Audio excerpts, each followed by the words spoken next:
O Henry कहानी के क्षेत्र में बड़ा नाम है। वे अमेरिका में 1862 में पैदा हुए थे। अपनी शॉर्ट स्टोरीज़ के लिए दुनिया भर में जाने जाते हैं। उनकी कहानियों का अंत चौंका देने वाला हुआ करता था। वे पाठक को स्तब्ध कर देते थे। ये उस दौर का नया शिल्प था। जीवन यापन के लिए उन्होंने कई पेशे बदले। बैंक की नौकरी में उन्हें जेल भी हुई। उनकी प्रसिद्ध कहानियाँ gift of Maggi, the last leaf बहुत प्रसिद्ध हुई। बहुत ही छोटी उम्र 47 वर्ष में वे दुनिया को अलविदा कह गए। प्रस्तुत कहानी कैदी मास्टरपीस है। कमाल की कहानी है। चलिए शुरू करती हूँ कहानी कैदी। जीवन के सुख दुख का प्रतिबिंब मनुष्य के मुखड़े पर सदैव तैरता रहता है, लेकिन उसे ढूंढ निकालने की दृष्टि केवल चित्रकार के पास ही होती है। वह भी एक चित्रकार था। भावना और वास्तविकता का एक अद्भुत सामंजस्य होता था उसके बनाए चित्रों में। एक बार उसके मन में आया कि ईसा मसीह का चित्र बनाया जाए। सोचते सोचते एक नया प्रसंग उभर आया। उसके मस्तिष्क में छोटे से ईसा को एक शैतान हंटर से मार रहा है, लेकिन न जाने क्यों ईसा का चित्र बन ही नहीं रहा था।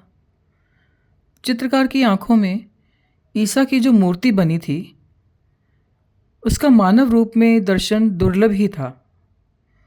बहुत खोजा, मगर वैसा तेजस्वी मुखड़ा उसे कहीं नहीं मिला। एक दिन उद्यान में टहलते समय उसकी दृष्टि अनाथालय के 8 वर्ष के बालक पर पड़ी। वह भोला था, ठीक ईसा की तरह, सुंदर और निष्पाप। उसने बालक को गोद में उठा लिया और शिक्षक से आदेश लेकर अपने स्टूडियो में ले आया। अपूर्व उत्साह से उसने कुछ ही मिनटों में चित्र बना डाला। चित्र पूरा कर वह बालक को अनाथालय वापस पहुंचा आया। अब ईसा के साथ शैतान का चित्र बनाने की समस्या उठ खड़ी हुई। वह एक क्रूर चेहरे की खोज में निकल पड़ा। दिन की कौन कहे, महीनों बीत गए। शराब खानों, वेश्याओं के मोहल्ले, गुंडों के अड्डे, सब जगह की खाक छान मारी, मगर उसको शैतान कहीं न मिला। 14 वर्ष पूर्व बनाया गया चित्र अभी तक अधूरा पड़ा हुआ था। अचानक एक दिन जेल से निकलते एक कैदी से उसकी भेंट हुई। सांवला रंग, बढ़े हुए केश, दाढ़ी और विकट हंसी। चित्रकार खुशी से उछल पड़ा। 2 बोतल शराब के बदले कैदी को चित्र बन जाने तक रुकने के लिए राजी कर लिया। बड़ी लगन से उसने अपना अधूरा चित्र पूरा किया। ईसा को हंटर से मारने वाले शैतान का उसने हूबहू चित्र उतार लिया। महाशय, जरा मैं भी चित्र देखूं? कैदी बोला। चित्र देखते ही उसके माथे पर पसीने की बूंदें उभर आई। वह हकलाते हुए बोला, क्षमा कीजिए, आपने मुझे अभी तक पहचाना नहीं। मैं ही आपका ईसा मसीह हूँ। 14 वर्ष पूर्व आप मुझे अनाथालय से अपने स्टूडियो में लाए थे। मुझे देखकर ही आपने ईसा का चित्र बनाया था।